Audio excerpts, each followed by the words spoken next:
Football wall to wall at the Hall. That's what's coming August 2023 when we reboot our APBA Football Club tournament. APBA Football exclusive gameplay. 2 full days in Canton, the crown jewel of American professional football. It will be the 10th anniversary of our first iteration. It was a very important tournament, and we want to raise the bar and regain momentum for a really big event for the game we love, APBA football. I'm going to talk to you briefly about the format, the rules, the cost, and why the Hall of Fame and why we do it in August. And I'll even delve a little bit into the origins during the legendary summer of 2013, where we were a part of the growth of these regional tournaments that I don't know that any other uh, tabletop sim experiences among its fan base. But let's get right to that and more. Let's talk about the Hall of Fame APBA Football Tournament. What's the format? Well, we need a minimum of 25 people to attend. And as of today, August 13th, 2022, we have about 30 folks committed. Now, of course, we have a year to make sure that we maintain those commitments and maybe even build upon them. We can go beyond 25. That's not a problem. They've got the space. And as long as we tell them what's going on, they're a fantastic crew. We've made an impact with them. In fact, I'll mention a little bit about that. They can accommodate us. So we can make this as big as you make it. In terms of actual gameplay, the general thinking is this: G-tops are welcome, homebrews are welcome. This will be single elimination. This will be 2 full days of full games with 2 gaming rounds per day from 9 a.m. to noon and from 2 p.m. to 5 p.m. A catered lunch, New York deli style buffet will be catered in, brought into the room every day from noon to 2 p.m. We might or might not have presentations, just like we did in 2013. Remains to be seen. The format will largely be dictated by the number of people we have. Now, I had a couple of thoughts, and I've posted about this on Between the Lines in the Delphi forums as well. My initial thinking was it would be great to use the idea that someone had some years ago along the way of having a referee for each game who can track the time, track the rules, keep the stats, keep the game on pace. If that were the case with 25 players or 25 attendees, I intend to simply facilitate and not play unless needed. That would give you 24 folks playing throughout the tournament. Now imagine we might have, if we use a referee, you might have 8 games in the first slot of day one, a referee per game. You might split those 8 games into 2 tracks of 4 games. After the first round, the folks who were eliminated would serve as referees for the second round of day one play, in which the winners would play the referees from round one. If we followed that format, you would then have semifinals in the 9 a.m. to noon slot day 2 and the finals between 2 and 5 p.m. on Sunday. Now, I and some other folks realize that maybe you don't want to come all the way to Canton, Ohio and sit for 3 hours and watch someone else play. So here's another consideration: 24 people playing 12 games day 1, round 1, 3 4-game tracks that would then beget 2 games in the second slot, the semifinals of day 1. That would leave you with 3 finals, day 2, round 1, 9 a.m. to noon, and the rest of Sunday from lunchtime to 5 p.m. Pickup games, presentations, breakout sessions to try out homebrew rules or any of the many modifications that we've reported on, that folks have delved into throughout the years here. That's just a couple of formats. Obviously, if we have more people, we will slot folks in. We maybe have to make it up as we go along, but as we get closer to the day, we'll certainly post a Google Doc showing you what the format is shaping up to be. Now, in 2013, we had some folks who could only attend one day or the other. We can easily create one-day tournaments for those folks as well. Our goal is to be as accommodating for whatever people are available to play, whether they're novice, intermediate, or veteran. You play basic or master, what have you. This is going to be the time for APBA football to shine, and what better place to make this happen than Canton once again on the 10th anniversary of the first APBA Football Club tournament. In terms of actual breakdown of competition, well, my initial thought was it would be great to have a track for modern cards and a track for vintage cards. You might also have a track for basic and master folks if there are enough for each. If you follow Larry Oshinsky, who's a replay machine, he's doing some great tournaments. He posts the results on the APBA Games page on Facebook, APBA Games group actually, and he breaks things down by era, by decades. He's doing a 1990s to present tournament, for example. So I could easily say if we had a 12 game day one, round one start, 3 tracks of 4 games each, I could easily say us doing a track of the 40s and 50s, the 60s to 80s, and the 90s to the present to keep things a little more in keeping with the era of football. And that means, yes, that G tops are welcome. So you go ahead, if you've got those single wing 41 Packers, Bears, and Giants burning a hole in your pocket, bring them along. And the 42 Redskins, and the 47 Steelers, and the 48 Cardinals, and the 49 Eagles, the 50 Browns and Rams, the 56 Giants, the 58 Colts, whatever iteration you've got, the good old 68 Jets, 69 Chiefs, and Vikings. Hey, even if you've got the original 66 AFL Dolphins, who in 1966, August 12th, 1966, played their debut preseason game against the Chiefs. Thank you to Ghosts of the Orange Bowl on Facebook for pointing that out. Nice little Larry Little jersey here. Stock up on your 66 jerseys. We want to see those in Canton. Any team is welcome. I might even bring Art Carter's custom 1934 season set that he created. Replay that sneakers game. What better place to do it in Canton? I'd like to create a little showcase game, maybe with the original AFT and BFT teams. What better place to lay out some great APBA cards for the legends, Jim Thorpe, Red Grange, Bronco Nagurski, you name it. All teams are welcome. Actually, I have it on good authority that the G-tops of say those 42 Sammy Bar Redskins were in fact calculated by first calculating the team scores for the entire season before that G-top was calculated. That's according to one person who was kind of around the scene at that time, and I'll leave it at that. So that's the general format. We will adjust as need be, depending on the commitments we get and what interests folks show. So bring several teams, and of course bring one of your basic and or master books, or both. Maybe just write your name in it or put a little clear label on them. That will be great. Let's move along to the rules. Well, right now I'd like to keep it very simple. 3 basic rules. If we don't have a basic or master track expressly, I would like competitors before each game to decide if you're going to play basic or master and what that entails. You might use some master rules in the basic game, or you might use the master charts with basic keying and calling your defensive line. Whatever you want, it's up to you. I'm not worried about the consistency here. If you decide to play the 58 Colts, if they play basic one game and master the next, I'm not really worried about that.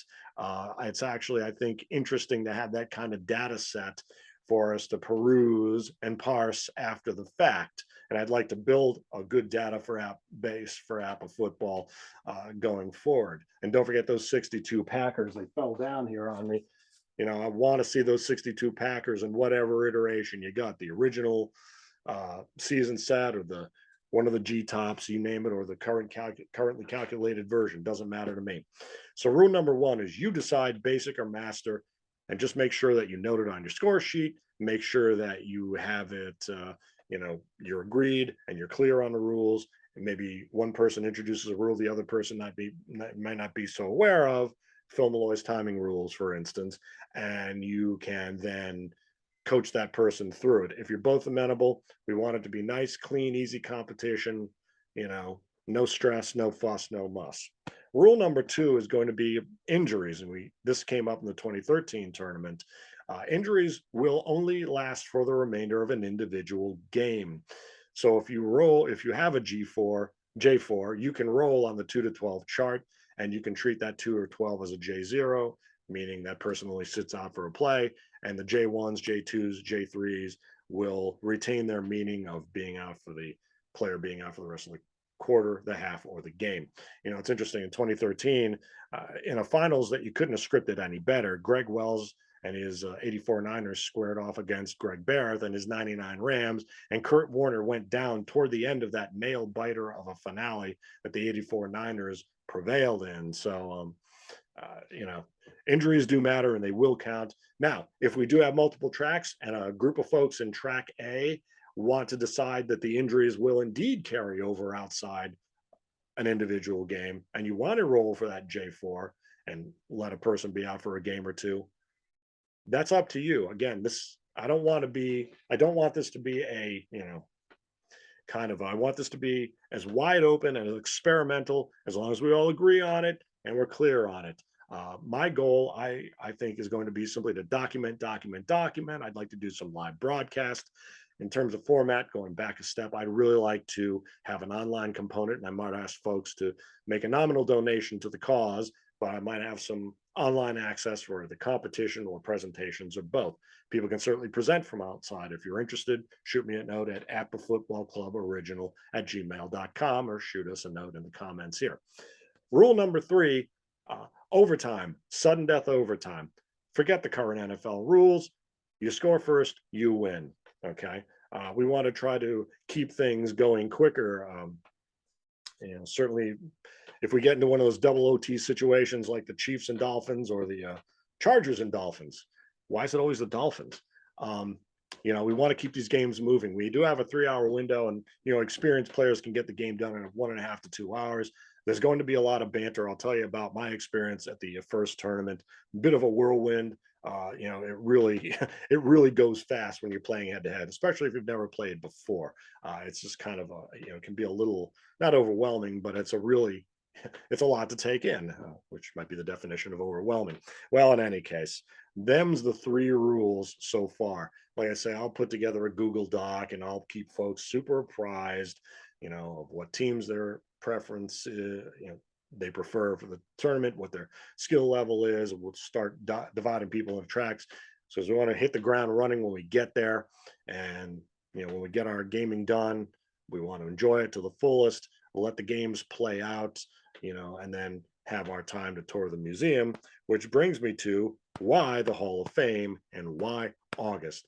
Well, why the Hall of Fame, I think, kind of goes without saying. It's the premier site for American professional football. At that time of year in August, of course, it's induction month. They just had induction week. And when we were there in 2013, you saw all the banners and the stand-up displays. Super cool. You could feel the energy of the induction, the new class, the new displays, the new exhibits there, the new memorabilia they got in. It really is the Hall's mission and motive. And to be there at that time is incredible. Of course, it's also the tail end of preseason, so you're really getting set up to tee up the 2023 professional football season. So it's a great time to be there and kind of get energized for the season. At the same time, it's the summer, so it didn't feel like you were wall to wall crowded. If I counted 12 people outside of our own group throughout the museum, that would be a lot. It was like going midday, midweek. It was practically empty. It was almost like a night at the museum kind of a thing, meaning you get locked in the museum and you can spend so much time in all these exhibits. And what exhibits they are, I'll be that one of the many lead up projects I have on tap is to show some photos of the exhibits as they were in 2013. I'll get to that in a bit. And again, speaking of why August, well, the summer hours for the Hall of Fame are 9 a.m. to 8 p.m. So we finish our gaming each day at 5 p.m. And even if we have a palate cleanser presentation from 5 to say 5:15 or 5:30, maybe even two 15-minute presentations, you still get 2.5 hours to go through the museum. And that is all part of the cost. Brilliant segue, I might say. Uh, right now, we're looking at about $75 per person per day. That's certainly at the high end of the spectrum for APBA regional tournaments, and I get that. Um, there are probably even going to be some ancillary costs in terms of, they charge 225 per drink per person. You can't bring your own food and drink into the museum, completely understandable. So, there might even be some ancillary costs or, additional costs that, come out in the wash at the end there. But $75 a person entitles you not only to access to the museum and all the exhibits all day long, but 20% off at the Hall of Fame gift shop. So it's a very generous deal. It's actually quite a bargain when you look at some other facilities. And after our 2013 event, I looked at Lambeau Field, Soldier Field, Arrowhead, Hines, or whatever it's going to be called now, the Crimson Permanent Assurance, something like that. I don't know. Uh, which gets us to a little bit about, well, I'll get to the origin in a bit because there's one other reason I want to talk about here. Let's face it, we APBA football folks are vastly outnumbered. There are about 10 baseball APBA baseball players for every single football player by at least one metric that I use. Just looking at the Facebook groups, there are maybe 5,400 baseball players to maybe 500 and change football players. And keep in mind that when in our first iteration from 2011 to 2016, we built a followership of about 500 and change folks. And during our break, 2016 to 2021, that's kind of where we are now. If you look at this year's APBA football tournament down in Georgia, which they started in 2016, they had 9 participants this year.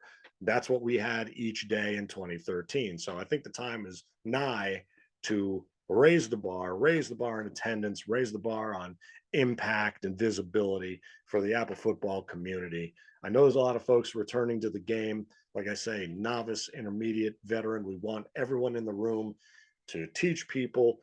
That's part of the origin, what this event was. For those who want to drop out now, I understand. For those who'd like to learn a little bit about the history of the tournament, I will yammer on a bit more for you. I attended the Lancaster tournament, which was the fan-held annual tournament in Lancaster in 2012. I saw T-Bone Wells play their then traditional Sunday morning game while everyone was watching the baseball playoffs. The baseball playoffs played out, and that was, great. That's cool. At the wait a week or two after that, I started saying we needed a football tournament, and I started reaching out to some folks, and we started talking about this in July 2012. Comes 2013, around about April 14th or thereabouts, I see Doug Schuyler post on Between the Lines about the Chicagoland Regional Tournament. I got on the phone with him immediately. 3 days later, we had an interview written, ready to go. I think we were probably the first one to do that. Talking about the regional tournament and what he was going to plan and all that. They ended up getting 5 people. And in fact, I'll read you the story that we posted here. But that summer of 2013 really became legend. And, we were there. Greg Wells did a presentation on that. And in fact, I'm going to repost for those who missed the 2013 tournament. I'm going to post all the videos that we made there of all the presentations.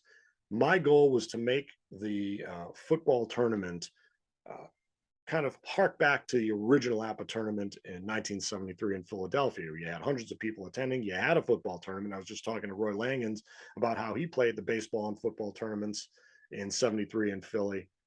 He and I caught up briefly at the Robert Henry Memorial Tournament last Saturday in King of Prussia.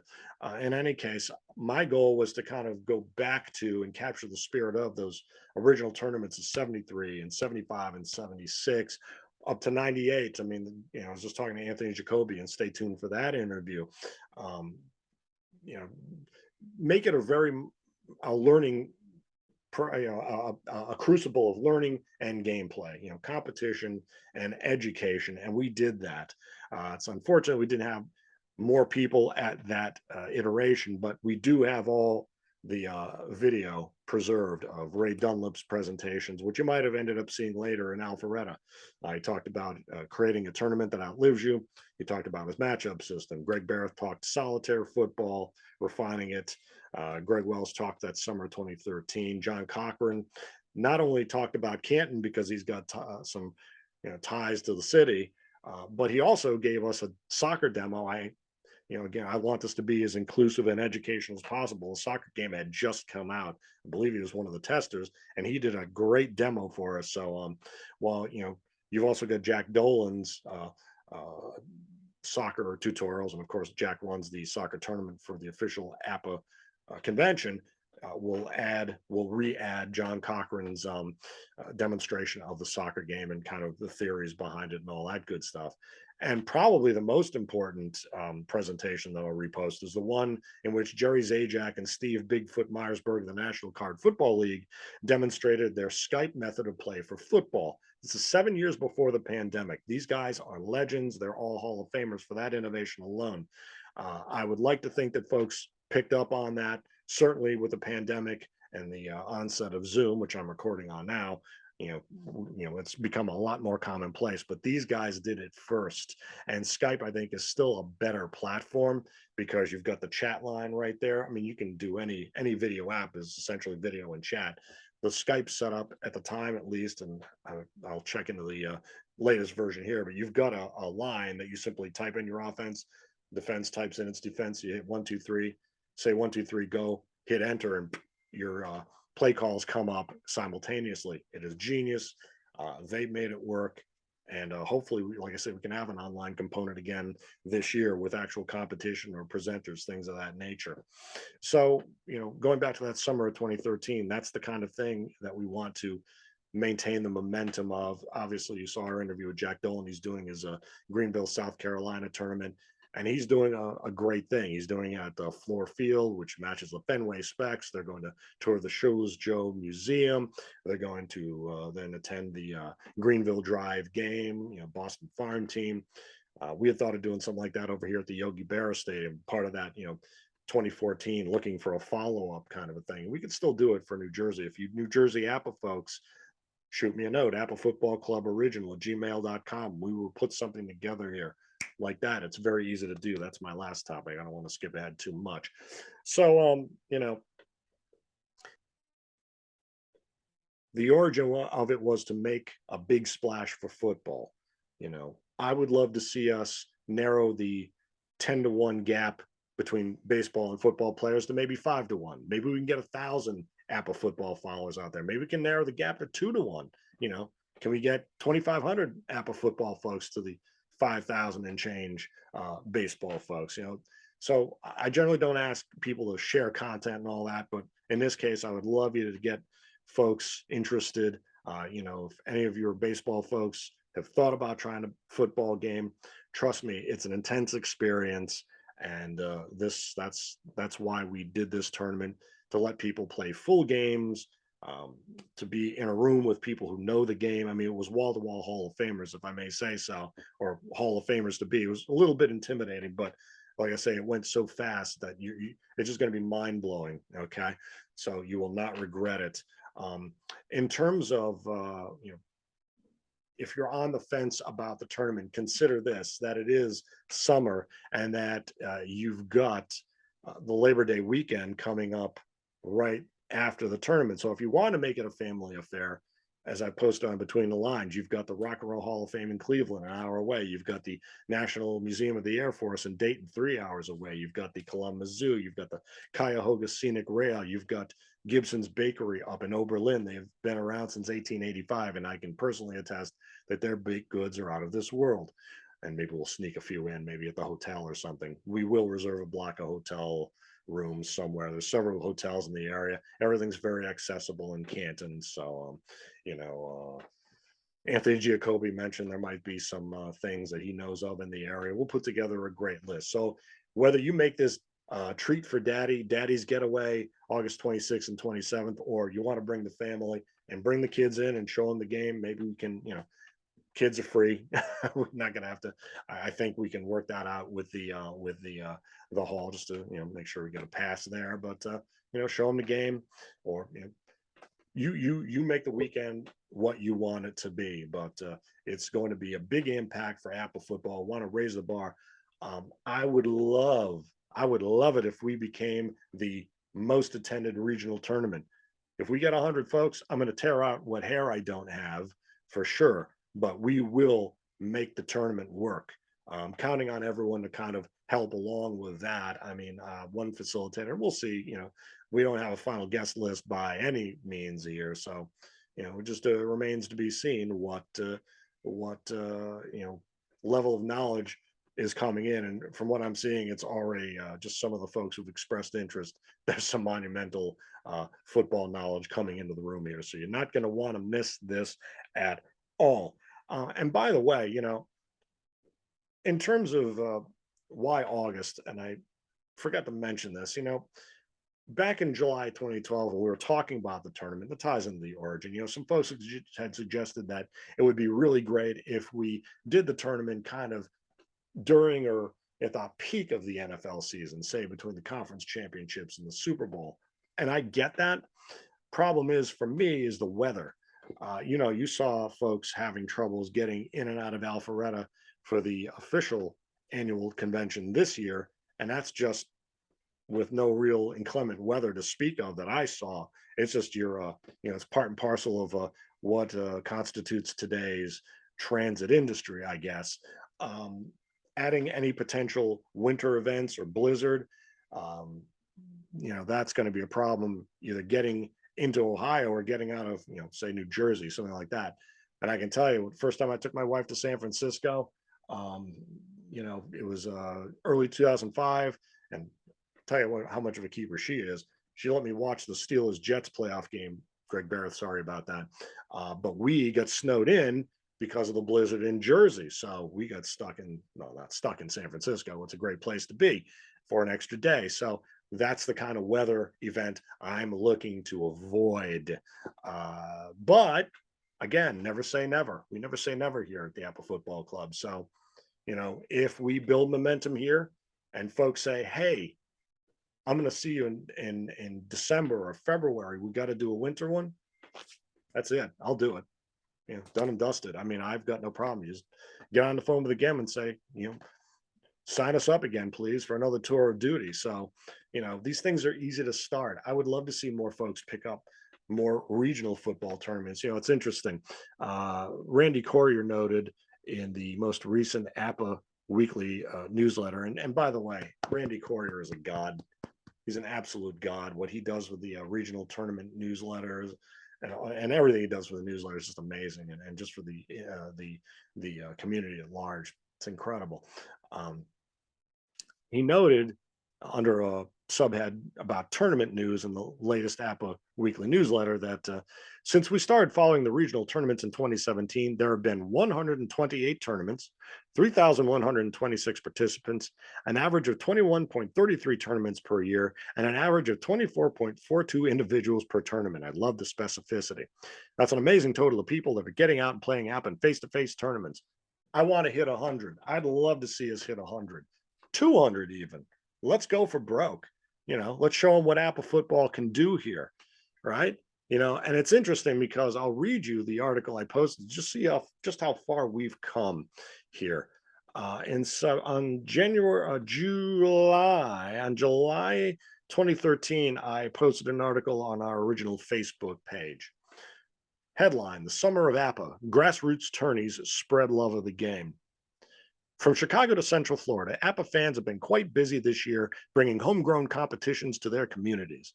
In the wake of the official APBA tournament, June 21st to 23rd in Alpharetta, Georgia, the summer of 2013 has seen a proliferation of events engage more Sultans of the 66 around the country. First of these was the Florida APBA Day on July 19th in Groveland between Tampa and Orlando. The event drew 6 participants, said co-organizer Mike Sparks, one of whom had never played the game before. A larger event the next day in the Philadelphia suburb of Willow Grove, Pennsylvania, simultaneously paid tribute to iconic APA historian and APA Journal columnist Robert Henry, while further encouraging the interest of the young players of the Bridesburg APA League. According to Steve Scoff, who just defended his APA title outside Atlanta, Randy Courier took the title at the Robert Henry Memorial Tournament by using the 1910 Philadelphia A's, while Steven Suarez of the Bridesburg Boys and Girls Club won the trophy for the best record among the club's 14 young players. Last but not least, the inaugural Chicagoland APA World Series tournament produced its first winner, noted spokesperson Doug Schuyler. Kurt Bartell of Oconomowoc, Wisconsin, whose 1977 Kansas City Royals bested the 1983 Chicago Sox 2-1 in the finals of the one-day tournament July 27th at the Woodstock Public Library in Woodstock, Illinois, where they, on the side, they filmed the movie Groundhog Day, apparently. The event drew 5 participants and, like the Bridesburg event, generated enthusiasm for future gatherings. Boy, has it ever. Go watch that interview with Rob Spatz. They're doing fantastic work. Meantime, Hall of Famer Jim Shea, who was instrumental in expanding the game's appeal through his demonstrations under the APA Coaches Program, indicated he approached a youth club in Burbank, California a year ago to pique their interest in APA. In a recent interview with us, he noted his interest in fostering more regional contests. Next up is the APA Football Club's inaugural two-day event, August 24th and 25th, at the newly renovated Pro Football Hall of Fame in Canton, Ohio. All told, that makes 4 first-time APA events in the span of 5 weeks. It was amazing. Our first tournament was amazing. If you missed it, you'll get a taste of it. I will tell you this, the head-to-head competition goes very, very quickly. I remember playing my 62 Lions against Jerry Zajak's 62 Packers and against Barrett's 2011 Saints. I played the 79 Saints against Bob Tassinari's 1971 Raiders. It was a 33-30 shootout win for the Saints. And I mean, the whole tournament was a blur. In fact, one of my best memories was at the end of it when Greg Barrett grabbed me by the arm and said, we got to go tour the Hall of Busts. And then we went and, he sat me down in the theater to watch the recap of the Ravens Niners Super Bowl. And like I say, it was practically empty. We just had reign of the museum. It was fantastic. And the exhibits were incredible. So you will not regret it. If you've never played football head to head, you will be addicted. And I'd love to see us not only be the largest, best attended regional tournament, at least we're for one off, for if we can get 100 folks, even 75, I think would put us in, in that top echelon, if not at the lead of that, to show that APA football is a strong community. And I'd really love to see folks come out of this learning how to build an online APA football league. Very easy to do. It's very easy to do a tournament like this. I'll round out with my rule, easy to start, or rather my topic heading here. You see folks have done it at hotels, whatever kinds of other facilities you can find. Anyone who's got space to rent, whether you bring food in or you use food from an in-house caterer, these tournaments are easy to do. If you want to start one, I will help you.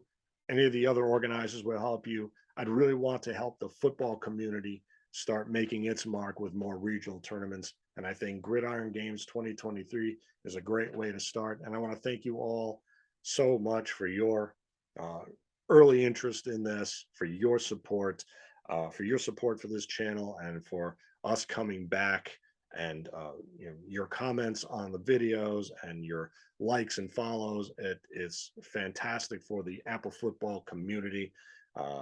We might be small, but we can get bigger. We're very vocal. We're the loudest game out there, I think Groy Wells said. So let's make it happen. It's going to happen. It's going to be big. We're going to raise the bar higher and higher at Canton, August 2023. Stay tuned for more information. If you have any thoughts or questions, email me at apafootballcluboriginal@gmail.com. Comment on this video. Follow us on Instagram. Just search for APA Football Club. I'll put the link in the video here.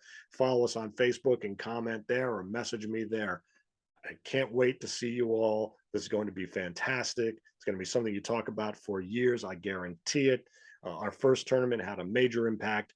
This one's going to be even bigger. I will see you there.